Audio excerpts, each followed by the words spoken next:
ఓట్ల కోసం మరీ ఇంతలా దిగజారాలా రాజకీయ నాయకులు? ఇలా అడిగితే తప్ప ఓట్లు పడవా? కాస్తైనా బుద్ధి ఉండాలి కదా మనం ఏం చేస్తున్నాం అనేది. హాయ్ ఫ్రెండ్స్, అందరికీ నమస్కారం.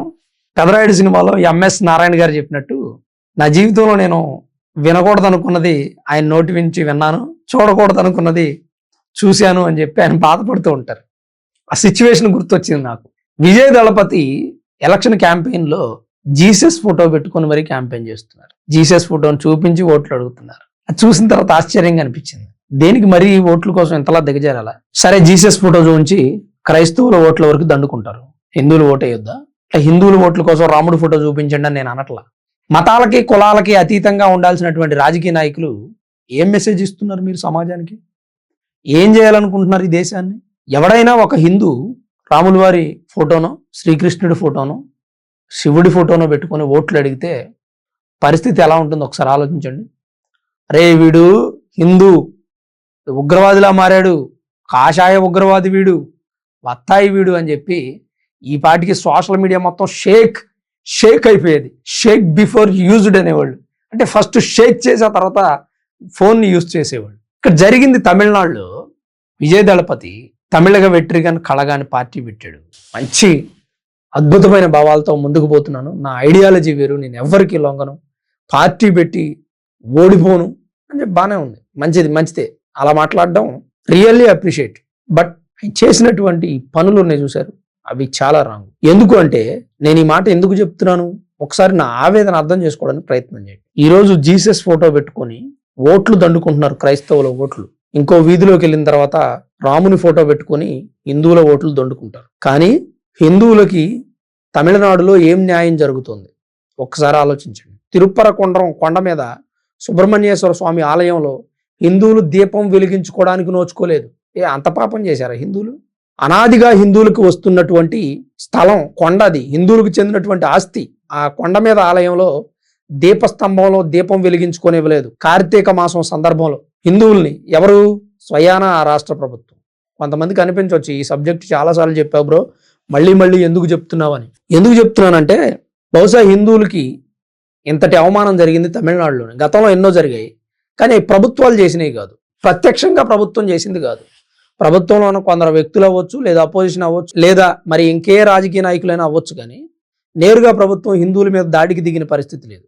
కానీ సిగ్గుచేటు ఏంటంటే తమిళనాడులో ఉన్న డిఎంకే ప్రభుత్వం హిందువుల మీద నేరుగా దాడికి దిగింది. స్వయాన హైకోర్టు తీర్పిస్తే కూడా మదురైలో దీపం వెలిగించుకోనివ్వండి, వెలిగించుకోవడానికి రాష్ట్ర ప్రభుత్వం, రాష్ట్ర కార్యనిర్వహణ శాఖ కూడా దగ్గరుండి హిందువులకి సహాయం అందించండి అని చెప్తే సహాయం అందించింది కాకుండా కంచే చేనుమేసిన విధంగా డిఎంకే ప్రభుత్వమే హిందువులను దీపం వెలిగించుకోనివ్వలేదు.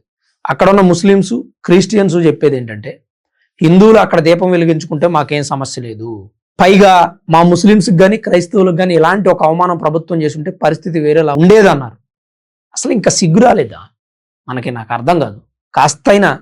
కాస్తైనా మనకి మతం మీద ప్రేమ లేదా? నువ్వు ఎందుకు మతం గురించి మాట్లాడుతున్నావు అని మరికొంతమంది అంటారు. రాజకీయ నాయకులు కులాలకి మతాలకు అతీతంగా పనిచేయాలి కదా, మరి వాళ్ళు చేయనప్పుడు మనం ఏం చేస్తాం? ఇప్పుడు ఒక హిందూ క్రిస్టియన్ని సాధారణంగా ఆహ్వానిస్తాడు, ముస్లింని సాధారణంగా ఆహ్వానిస్తాడు.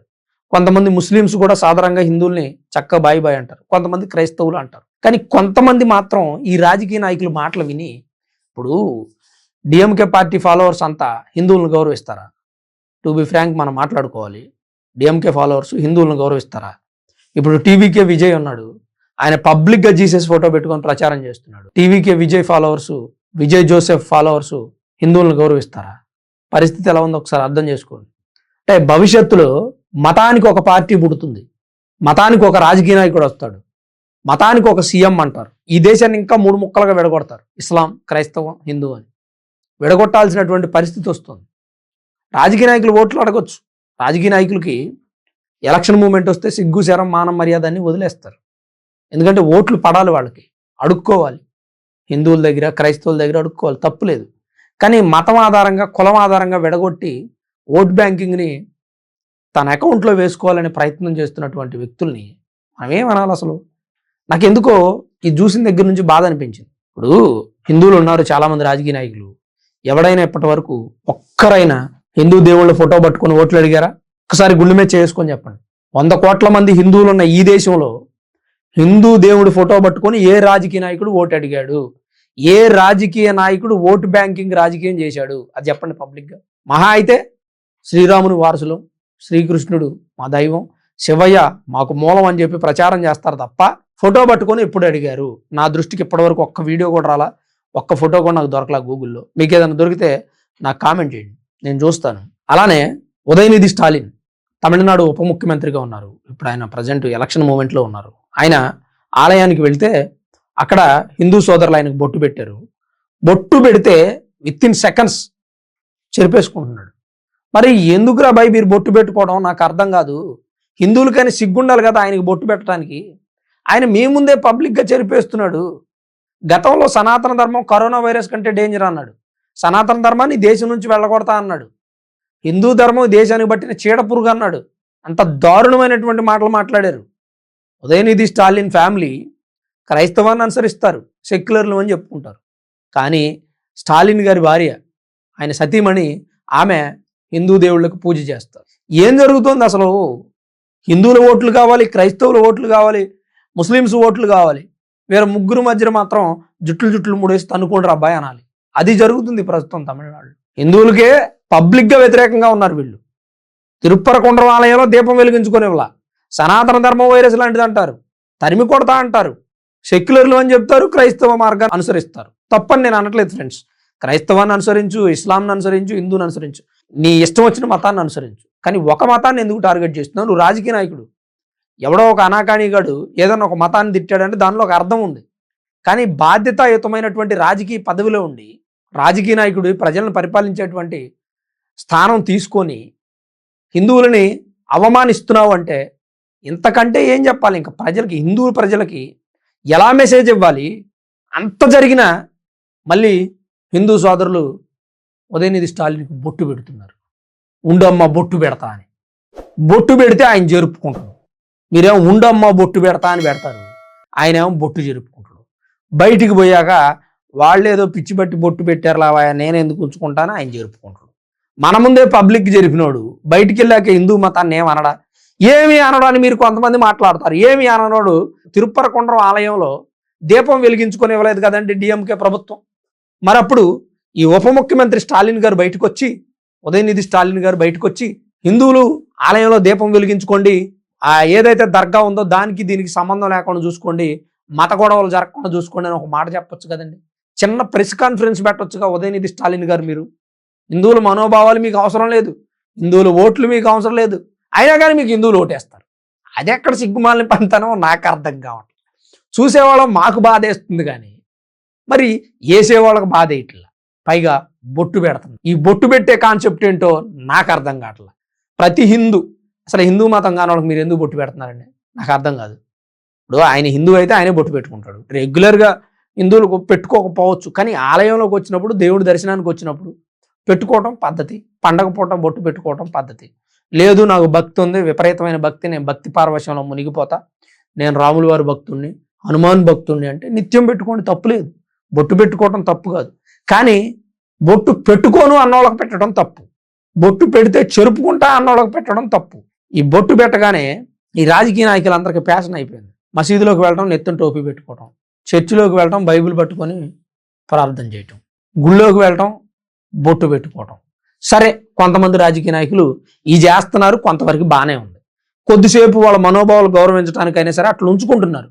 కానీ ఉదయనిధి స్టాలిన్ గారు టప్మని చెరిపేస్తున్నారే. అసలు మీకు మనోభావాలు ఎక్కడ ఉన్నాయండి? అలా హిందువులకు మనోభావాలు ఉంటే ఉదయనిధి స్టాలిన్ గారికి బొట్టే పెట్టరు. ఎందుకంటే ఆయన ఎంత అవమానం చేశారు హిందూ మతాన్ని. ఈరోజు విజయ్ దళపతి గారు కూడా చేశారు. ఇక విజయ్ దళపతి గారు కూడా హిందూ మతాన్ని అవమానించినప్పుడు ఇక ఈయనేం సెక్యులర్ మైండ్తో ఉన్నట్టు, కుల మతాలకు అతీతంగా రాజకీయం ఏం చేస్తున్నట్టు? ఇదేనా బీజేపీ పార్టీ భావజాలానికి నేను వ్యతిరేకమో అంటే బీజేపీ పార్టీ భావజాలానికి వ్యతిరేకం అంటే క్రైస్తవ మతాన్ని అనుసరించడమా? డిఎంకేకు వ్యతిరేకం అన్నారు. ఏం వ్యతిరేకం? రెండు ఒకటి అయింది. ఇక్కడ ఆశ్చర్యంగా ఉన్న విషయం ఏంటంటే విజయ్ దళపతి నా ఐడియాలజీ వేరు అన్నారు, గొప్ప భావజాలం కలిగినటువంటి వ్యక్తిని అన్నారు, ప్రజాసేవ చేస్తా అన్నారు, తప్పులేదు. కానీ బీజేపీ పార్టీ భావజాలానికి వ్యతిరేకం అన్నారు. చూశారు, ఆ పాయింట్ పట్టలేకపోయినామండి మనం. తస్సది అక్కడ దొరికిపోయినాం మనం. ఆయన చెప్పింది కరెక్టే, బీజేపీ పార్టీ భావజాలానికి వ్యతిరేకం అన్నారు. బీజేపీ పార్టీ భావజాలం ఏంటి? ఈ దేశంలో అన్ని మతాలు ప్రశాంతంగా ఉండాలి, హిందూ మతాలకి అవసరమైనటువంటి గుర్తింపు లభించాలి, వారి మనోభావాలు దెబ్బతినకూడదు అనేటువంటి ఎజెండా. మరి పూర్తిగా బీజేపీ పార్టీకి వ్యతిరేకం అంటే ఏంటి?